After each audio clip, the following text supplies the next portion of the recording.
To place your object exactly at the center of the workspace, you can check your settings first here at the bottom right to see what is the size of the workplace. That's 200 times 200 millimeters in my case. And by the way, here's the place when you can change your units.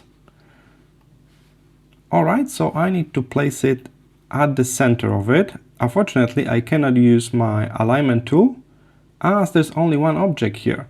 So in that case, I suggest to just pull the ruler from the right here, pull it, and then make sure it's kind of stick outside the workspace at this very corner here. So align your ruler with the corner of your workspace like this.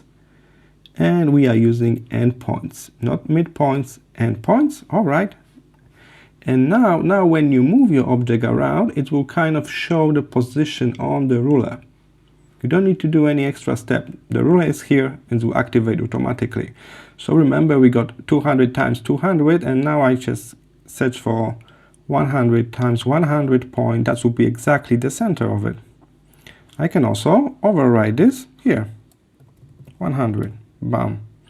All right, so my object here is exactly at the center of this artwork here, my workplane, and I can even get rid of the ruler now because I don't need it anymore.